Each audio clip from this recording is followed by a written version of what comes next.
শ্রীপুর নামে এক রাজ্য ছিল। সে রাজ্যের এক রাজা ছিল। রাজার কোনো ছেলে ছিল না, একটি মাত্র মেয়ে সন্তান ছিল। কিন্তু এতে রাজার কোনো আক্ষেপ ছিল না, কারণ রাজার চিন্তা হলো, আমার মেয়ে হোক আর ছেলে হোক, যার যোগ্যতা থাকবে সে রাজ্য সামলাতেই পারবে। কিন্তু রাজার মেয়ের মনে আক্ষেপ ছিল যে আমি ছেলে থেকে কোনোভাবেই কম হব না। আমার বাবা যেমন আমাকে মনে করে সেই রকম হয়েই আমি দেখাবো। কেউ যেন বলতে না পারে রাজার রাজ্য রাজার পরে সামলাতে পারেনি। তো একদিন রাজার মেয়ে ঘরে বসে ছিল, তখন তার মনে হলো, আমি সব কিছুতে যেহেতু পারদর্শী, তাহলে আমি কেন শিকারে যাব না। মেয়ে বলে তখন সে রাজার কাছে বায়না করলো শিকারে যাওয়ার জন্য। কিন্তু রাজা তাকে যেতে বারণ করলো, কারণ যে বনে সে যেতে চাচ্ছে সেটি একটি ভয়ঙ্কর জঙ্গল। সে বারণ করার সত্ত্বেও রাজার মেয়ে তার বায়না থেকে একটুও পিছপা হয়নি। সে যাবেই, কারণ সে তো কোনো অংশে কম নয়। রাজাও বাধ্য হয়ে হার মেনে নিল এবং যাওয়ার অনুমতি দিল। রাজার মেয়ে যখন তাদের প্রহরীর সাথে জঙ্গলের ভিতরে যেতে চাইল, তখন প্রহরী বারবার নিষেধ করলো, ওইখানে ভয়ঙ্কর কিছু ঘটে যেতে পারে আর সন্ধ্যার আগেই তাদের ফিরে যেতে হবে। কিন্তু রাজার মেয়ে তো জেদি, সে তো কোনোভাবেই শুনবে না। সে তাদের কথা না শুনে তাদেরকে সঙ্গে না নিয়েই সে গভীর জঙ্গলে চলে যায়। এবং জঙ্গলের গভীরতা যেমন, তার সৌন্দর্য তেমন। অতি মুগ্ধকর মনোরম পরিবেশ। যতই মানুষ গভীরে যাবে ততই এর সৌন্দর্য বৃদ্ধি পাবে। সৌন্দর্য দেখতে দেখতে যখন অনেক সময় গড়িয়ে গেল, রাজার মেয়ের কোনোভাবেই মনেই পড়ল না যে সন্ধ্যা হতে চলেছে। সে আরও গভীরে যেতে লাগলো। এটাই একটি এমন একটা ছলনাময়ী বন, যেখানে মানুষ গভীরেই যেতে থাকে এবং মিলিয়ে যায়, আর কখনো খুঁজেও পাওয়া যায় না। অনেক ক্ষেত্রে দেখা যায় অনেকের লাশও পাওয়া যায়। তো সে সব কিছু জেনেও কোনো কিছুর তোয়াক্কা না করে সৌন্দর্যে হারিয়ে যায়। সামনে যেতে যেতে যখন দেখলো একটি আপেল গাছ এবং আম গাছ, সে নেয়ার জন্য যেই না সামনে এগিয়ে যাবে, তখনই সে বিকট হাসির শব্দ শুনতে পেল এবং অদ্ভুত ব্যক্তির কণ্ঠস্বর শুনতে পেল। তখন রাজকুমারীর মনে হলো, তবে কি তার এখানে আসা ভুল হয়ে গেল? তবে কি সকলের বারণ তার শোনা উচিত ছিল? কিন্তু ততক্ষণে তার অনেক দেরি হয়ে গেছে। ডাইনি তাকে জব্দ করার সম্পূর্ণ ব্যবস্থা করে ফেলেছে। তখন আর কিছুই করার ছিল না। ডাইনির মায়াজালে রাজকুমারী ধরা পড়ে গেছে, আর এখান থেকে বের হওয়ার কোনো পথ নেই। অনেকদিন পর মানুষের গন্ধ পেলাম। তুই তো দেখছি রাজ পরিবারের। তোকে মেরে আমি আমার বাসনা পূর্ণ করতাম, কিন্তু না, তোকে আমি বাঁচিয়ে রাখবো। হা হা হা হা। তোর বেশ ধরে আমি তোর মহলে গিয়ে তোর প্রজাদের রক্ত খাবো এবং অমরত্ব লাভ করব। তুই এখানে বন্দি থাক, তোকে এটা আমি উপহার দিলাম। বন্দি থেকে থেকে মরে যাবি, আর আমি আরামের জীবন করব মহলে। শেষ শিকার হবে মহারাজা। হা হা হা হা হা। তখন ডাইনি রাজকুমারীকে বন্দি করে রেখে তার বেশ ধরে তার মহলে গিয়ে বসবাস করা এবং নিরীহ প্রজাদের হত্যা করা শুরু করে দিল। আর মহারাজা এই বিষয়ে কোনো ধারণা নেই। সে জানতেই পারল না তার একমাত্র আদরের রাজকন্যা বন্দি আছে এবং অনেক কষ্টে আছে। তার বিন্দুমাত্র ধারণা নেই। রাজকুমারী তার জীবনে বাঁচার আশাই ছেড়ে দিয়েছিল। সে কোনোদিন তার পরিবারকে দেখতে পারবে, সে তার মহলে ফিরে যেতে পারবে, সে আশাই সম্পূর্ণভাবে ছেড়ে দিয়েছিল। কিন্তু তার এই হতাশার জীবনে এলো একটি আশার আলো। সেই আশার আলো হলো এক ঋষি বাবা, যে তাকে নতুন করে বাঁচার আশা দিয়ে গিয়েছিল। এক ঋষি বাবা যখন এই গাছের নিচ দিয়ে যাচ্ছিল, তখন রাজকুমারী তাকে ডাকা শুরু করলো। সে আশাই করেনি ঋষি বাবা তাকে শুনতে পাবে, কিন্তু ভাগ্যক্রমে ঋষি বাবা তার ডাক শুনতে পেয়েছিল। সাধু বাবা, ও সাধু বাবা, আমাকে কি শুনতে পান সাধু বাবা? আমি অনেক বড় বিপদে আছি সাধু বাবা, আপনার সাহায্যের আমার অনেক দরকার সাধু বাবা। আমাকে কি শুনতে পাচ্ছেন? কে বাচ্চা তুমি? তোমার কি হয়েছে? তুমি কিভাবে এখানে এলে? তোমার এই অবস্থা কে করলো? তোমাকে তো দেখে বোঝা যাচ্ছে তুমি রাজ পরিবারের কেউ। কি হয়েছিল তোমার সাথে? এই অবস্থা কে করলো আমাকে বলো তো। রাজকুমারী সাধু বাবাকে সব খুলে বলল কিভাবে সে এখানে এসেছিল এবং আটকা পড়েছে। ডাইনিটি কিভাবে তার রূপ ধরে তার মহলে প্রজাদের হত্যা করছে কেউ জানতে পারছে না। সমস্ত কিছু সাধু বাবাকে বলল এবং তার কাছে সাহায্য চাইলো, বলল কিভাবে মুক্তি পেতে পারে। তখন সাধু বাবা ধ্যান করলো এবং জানতে পারলো উপায়টি বলল যে, বাছা, এটি নিয়তির বিধান, তোমার জন্য বরাদ্দ ছিল এটাই, তোমার জন্য এই সব কিছু সৃষ্টিকর্তার পরিকল্পনার উপর কারো হাত নেই বাছা, কিন্তু তোমার জন্য আছে অনেক শ্রেষ্ঠ একটা পুরস্কার। তা হলো সত্যিকারের ভালোবাসার মানুষ পাবে, যে তোমার জন্য অপেক্ষা করছে, যার মনে ভালোবাসা তৃষ্ণা রয়েছে।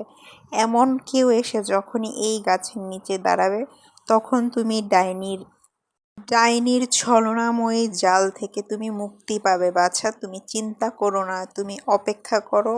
আমার প্রার্থনা সৃষ্টিকর্তার কাছে তোমার জন্য রইল। ভালো থেকো, আমি চলি, বিদায়।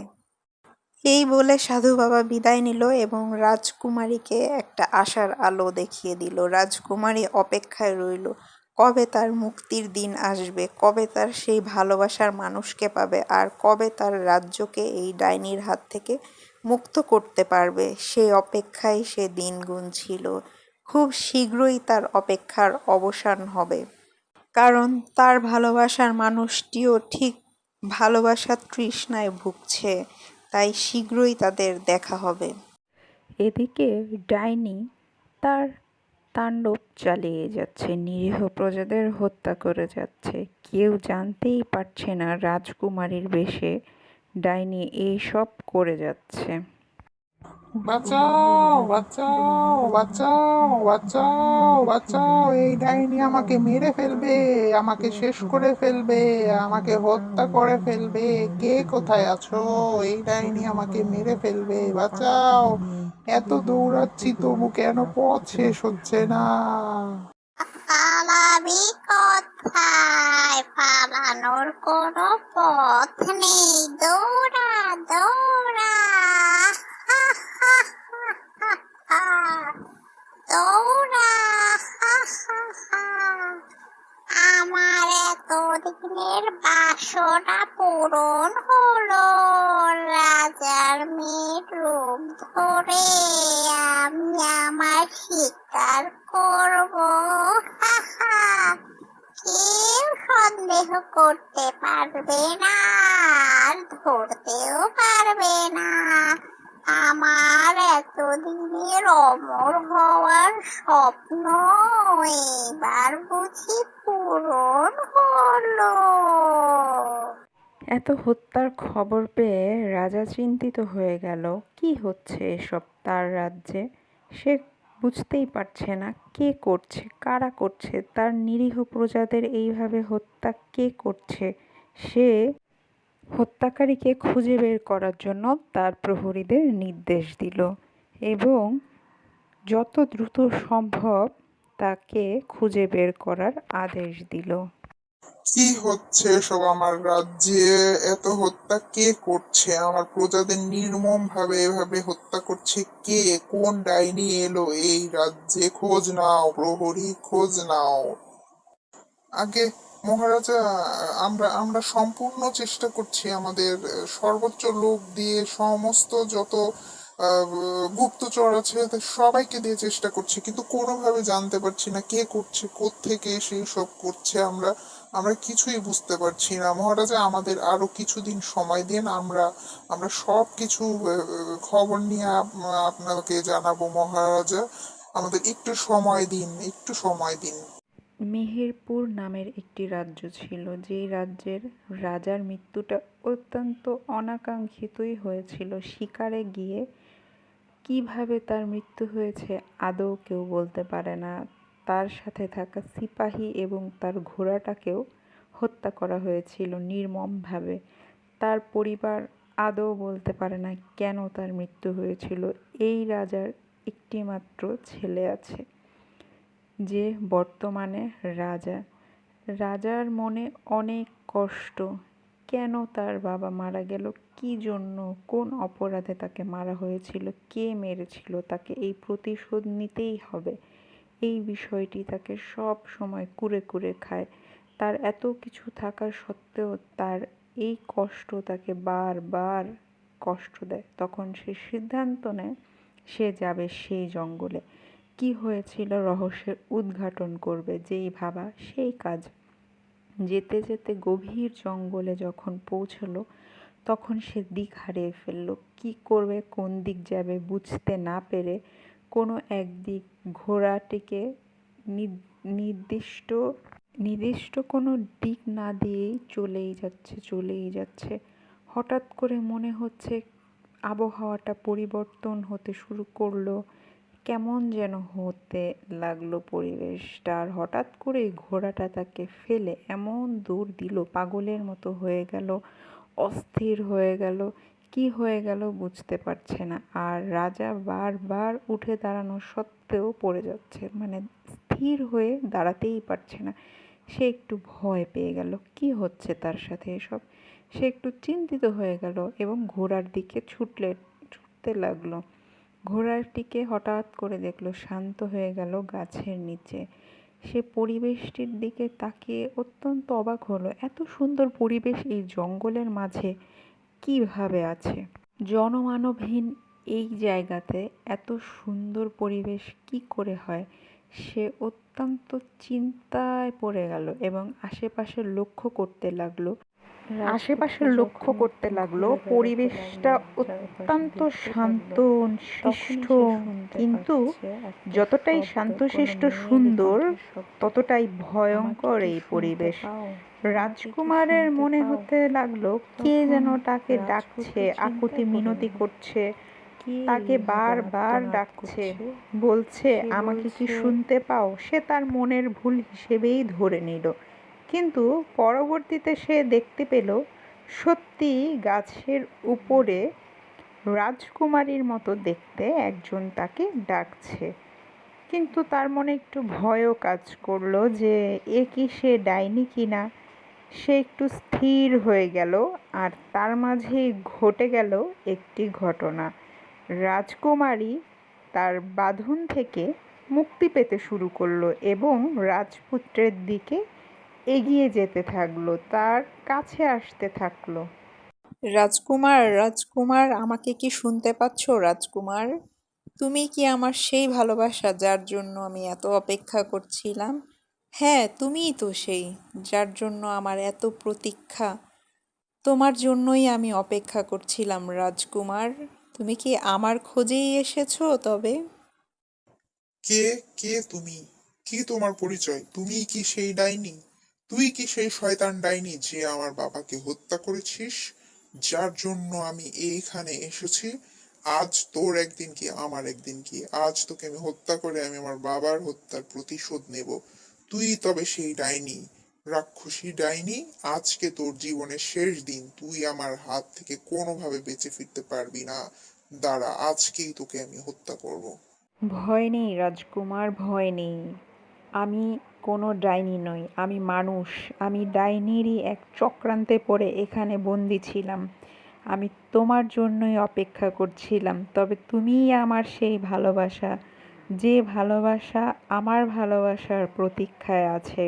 তুমি আমার সেই স্বপ্নের রাজকুমার, যেই রাজকুমারের কথা সাধু বাবা আমাকে বলেছিল। তোমার জন্যই আমার মুক্তি হবে, তোমার জন্যই আমার জন্ম হয়েছে। তোমার আর আমার ভালোবাসা পূর্ণতা পেলেই তবে ডাইনির মৃত্যু হবে।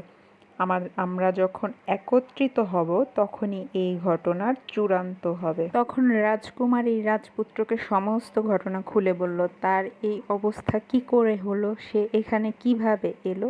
সমস্ত কিছু বলার পরে রাজপুত্র বুঝতে পারল যে ডাইনি তার বেশে তার মহলে আছে। তখন রাজকন্যা বলল, আমাকে মহলে যেতে হবে এবং মহারাজাকে সমস্ত ঘটনা খুলে বলতে হবে। তুমি কি আমাকে সাহায্য করবে? তখন রাজপুত্র বলল, আমার বাবার হত্যাকারীকে অবশ্যই আমি শাস্তি দিতে চাই, আর নিষ্পাপ তুমি, তোমাকে এত কষ্ট দিয়েছে তার অবশ্যই আমি একটা শাস্তি, কঠিন শাস্তি চাই। অবশ্যই আমি তোমার পাশে আছি, চলো তবে। রাজকন্যার কথা মোতাবেক রাজপুত্র রাজকন্যাদের মহলে গেল এবং রাজাকে সমস্ত ঘটনা খুলে বলল। কিন্তু রাজা এ ঘটনা বিশ্বাস করতে নারাজ, কারণ কি প্রমাণ আছে তার কাছে। তখন রাজা জানতে চাইল যে কিভাবে সে প্রমাণ করতে পারবে যে ওইটা তার আসল মেয়ে না, তার আসল মেয়ে বন্দি ছিল। তখন রাজপুত্র বলল যে আমি আপনার আসল মেয়েকে সাথে করেই নিয়ে এসেছি, তেমন একটা আমার পরিশ্রম করতে হবে না যে আপনার আসল মেয়ে কে।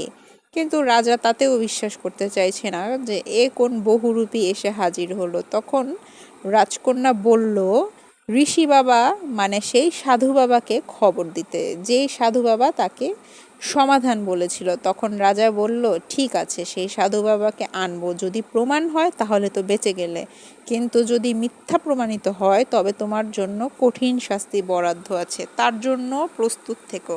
আমার ভালোবাসার মেয়েকে মিথ্যা হিসেবে প্রমাণ করতে চাইছো, এটা কিন্তু কঠিন শাস্তি হবে, মৃত্যুদণ্ড হতে থাকে, প্রস্তুত থেকো। জীবনে এমন সুন্দর দিন কোনোদিন আসবে চিন্তাই করিনি। আমার মনে সমস্ত আশা পূরণ হবে।